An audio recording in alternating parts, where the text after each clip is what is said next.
What's up, everybody? Soren Baker. Amir Rahimi. And today on The Great Debaters, we're getting into a little N.W.A. and the Posse. Very interesting project, LP, compilation, however you want to look at it, and we're going to talk about it.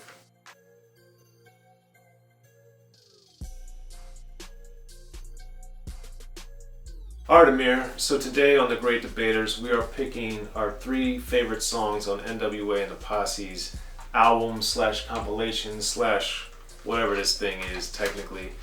It's a little hard to say because I got the album in '89, the Party Records version, and most of these songs are from the '87 era and came out before in different ways through, of course, the Macola Records powerhouse independent distributor label, etc. So it's a little hard to say this is really an album and the genesis of it in reality. But that being said, it is a CD, it is a cassette, and it is on vinyl. So whether you look at it as a compilation or an album, we're going to look at it as a release, a project. So, Amir, this has some different versions of some of N.W.A.'s biggest and best songs, as well as solo songs from some of the artists, and also the most extensive to this point information or music from the D.O.C. and the Feel It Fresh crew. So for you, Amir, when you heard this project as the 1989 Priority Records version, which is the one we're focusing on, what did you think of it? Thought it was a little all over the place. I mean, to be quite honest with you, I went out of order on this one as well. First, I heard Straight Outta Compton, then I heard The 100 Miles of Run, and then I heard Brothers for Life. Lastly, I heard this. Okay. So as you can tell, if you hear like Straight Outta Compton, you hear the better versions of these songs. Right. So when I came back and listened to N.W.A. and the Posse, it's kind of like a downgrade in a sense. Right. So I guess I cheated a little bit. I was really young, man. It was like the 2000s when I was listening to this stuff. So yeah, I heard N.W.A. and the Posse after, and then when I heard N.W.A. and the Posse, I'd heard like The Boys in the Hood, the original. I've heard 8 Ball. I heard Dope Man. I heard A Bitch Is a Bitch. All of which were on Straight Outta Compton, but Bitch Is a Bitch was one of the the remastered bonus cuts. So I'd heard a lot of these songs already. But then when I was hearing them on this, it's like the quality was nowhere near as good. Right. So and just to be sure, before you guys attack Amir, Bitch Is a Bitch was not on Straight Outta Compton. He's saying on the re-release. On the remaster. And it was on singles and stuff. But this is the first album, actually, project that it was really on. Exactly. Just so you know. Thank you for that. Yeah. Yeah. I know what you're saying, but I want to make sure people know. All right. Yeah. Back to the regularly scheduled program. Of course. To which that Straight Outta Compton release had 17 songs on, as opposed to the original 13. But so picking the songs from this it's one of the more interesting tasks, because I'm really focusing on the ones that were from this 87 or 89 release, whatever you want to call it. Anyways, to jump into one of them, yes, I'm going to pick Dope Man. And Dope Man to me is an exceptional song. It is so incredible. It's one where Ice Cube. First off, I like the intro for one. I always like, and you guys know I'm a sucker for something that really sets up a song. It doesn't just jump right into the lyrics. It just kind of gives some sort of background. I typically like something like that. It gives flavor to the LP. But I really like that. It's also interesting on this on this one, Eazy-E. He's talking about like gold chains, like he wants money, but the Mexican, as he says, is giving him like a gold chain. He's like, this is fake, like right. So he's like, you just give me the money, but like whatever. But I love Ice Cube's really giving the perspective of the dope man. He's also saying like, if you buy Kane, you a stupid motherfucker. So he's also giving his opinion on it, but he's also saying how he's capitalizing on it. And he also gives other key players to the game of drugs. He's also talking about strawberries and gives the definition of what a strawberry is. And then he just I really like how Ice Cube is really breaking down a lot of things in this song. And not to mention, he also brings in the dope man himself, Eazy-E, which really, I think, honestly, and this is another thing that just makes N.W.A.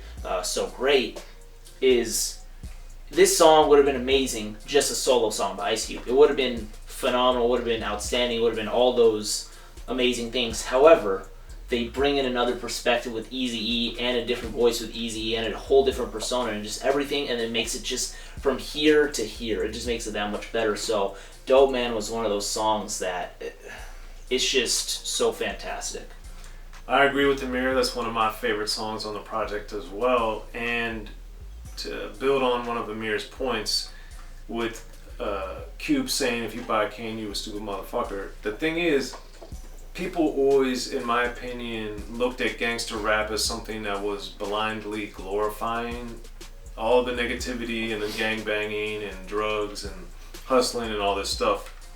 So Dope Man, anybody that listens to that song that actually pays attention to what he's saying, once you get past the profanity, this is the most anti-drug song you could have. And I talk about that a lot in my book, The History of Gangster Rap, because this is the type of song that made me understand and made me appreciate the fact that Ice Cube was a brilliant writer, that Eazy-E was super charismatic, but they were not glorifying drug use and drug dealing. In fact, they were doing the opposite. And they even had, with Eazy-E, the guy coming in at the end saying, like, if something happens to my sister, I'm gonna kill you. So it's basically like, this is not a happy life. This is not something that they're glorifying or glamorizing. In fact, they're showing you, like Schoolie D did, like Ice-T did before them, these pitfalls. Ice-T was 6 a.m.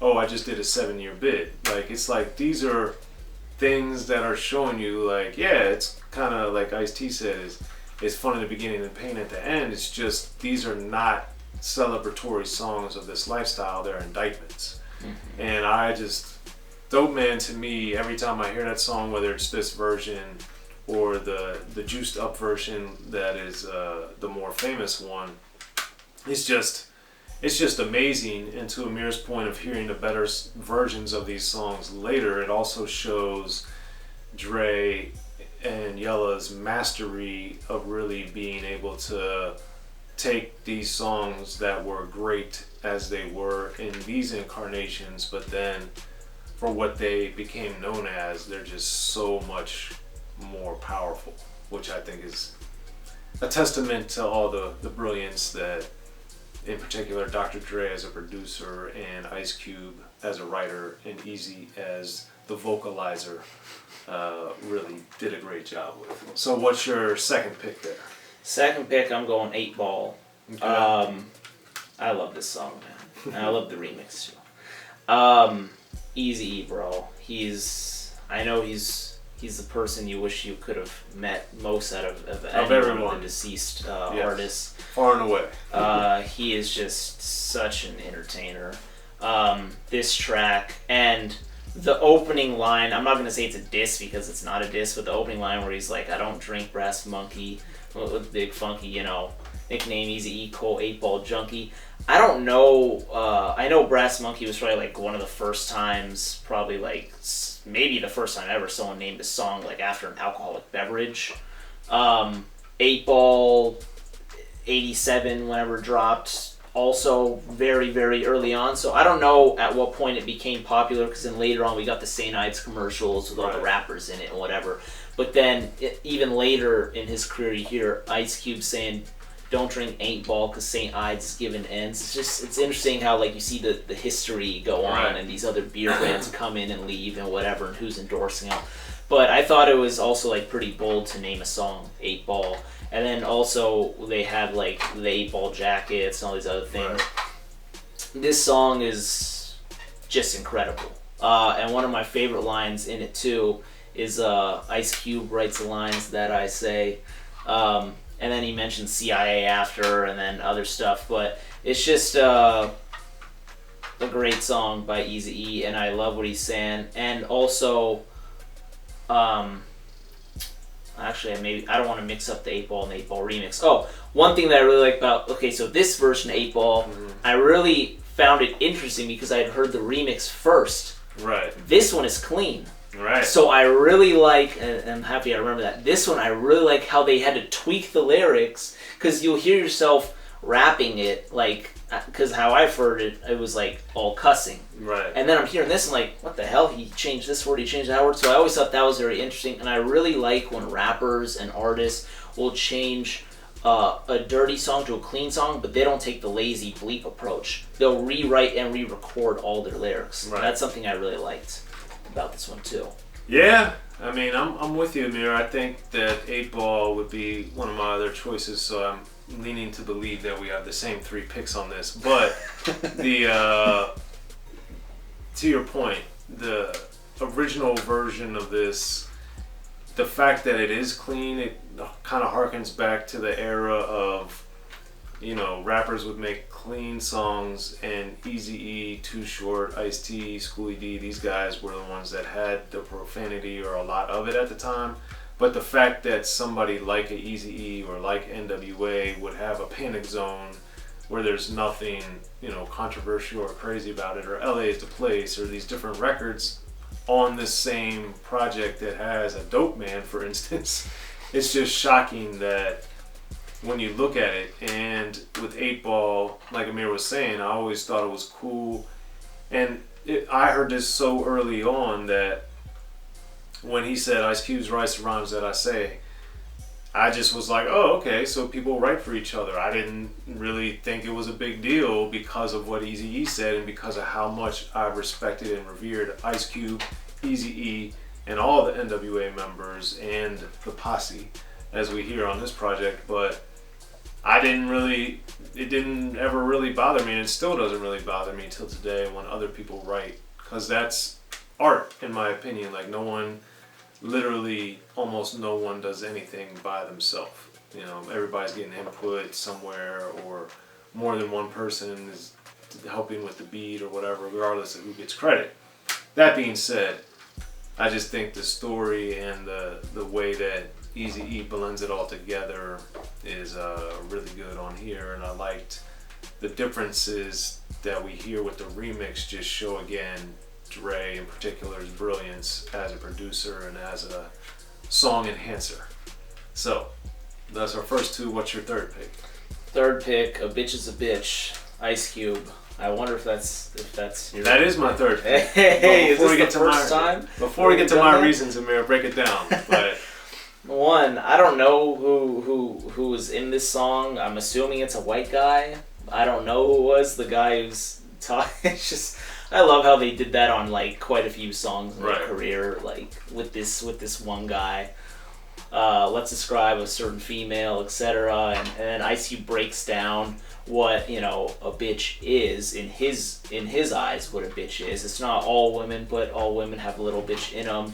It plagues her character, taking the women of America. And then, dude, just like unconventional, you know, not having a chorus, but instead having this girl who Ice Cube is, you know, portraying her as a bitch. He's saying, you know, you didn't even listen to the song. She's like, fuck the song, I know, bitch. And he's like, man, what the hell? Like, just these like comedic elements and aspects to it. And I'm sure this is something that, this is just my guess, just from how funny Eazy-E is. He probably said like, we need something like this in the song, or Dre said we need something like this in the song. And then Ice Cube, you know, they get a girl, and then they enact this thing in the chorus. To your point, this is just teamwork. Not one person does it. It's the posse, more or less, right? So I just thought that was fantastic. And Ice Cube breaking it down, and then he's saying, you know, a bitch can be your best friend, talk behind your back about who's fucking who and who's getting fat.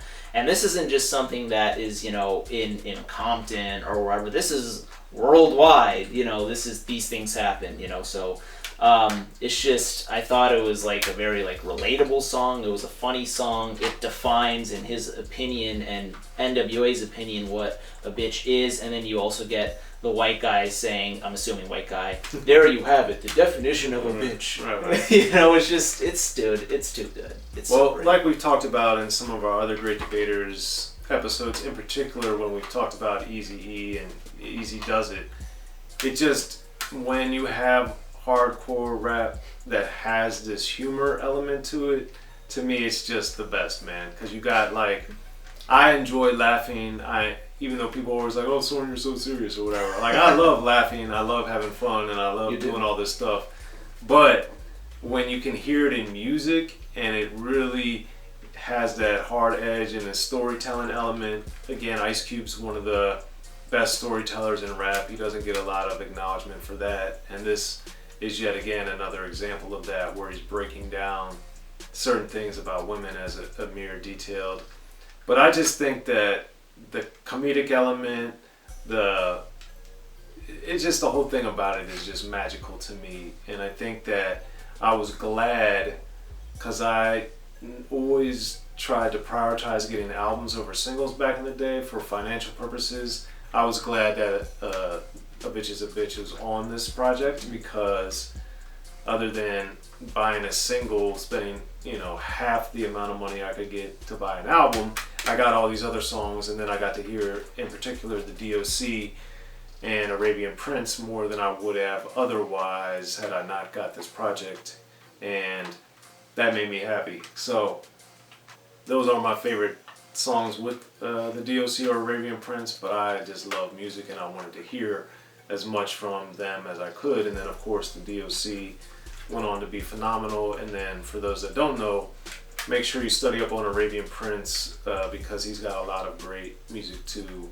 Brother Arab and different things that he did both before N.W.A. with producing with J.J. Fad, and then as a solo artist, Professor X, all the different stuff he does. So anyway, those are my 3 picks for the N.W.A. and the Posse album, and we're going off the 1989 Priority Records re-release / whatever version this is. So, but those are my picks. You got Amir's picks. Make sure to like, subscribe, and comment to both Unique Access and to Rappin And Snackin, and let us know what y'all think. N.W.A. and the Posse. I'm Soren Baker. Amir Rahimi. The Great Debaters, y'all.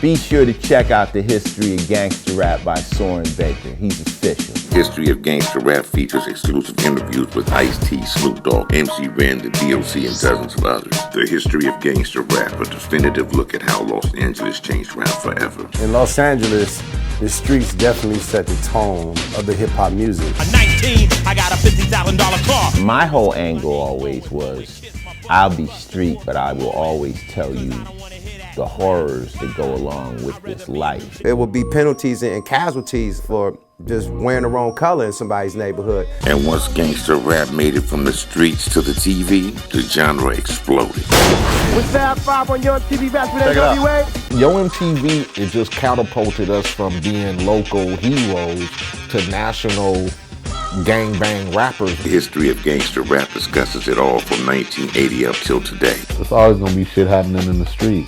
You know what I mean? So it's always gonna be something to talk about. The History of Gangster Rap in stores now.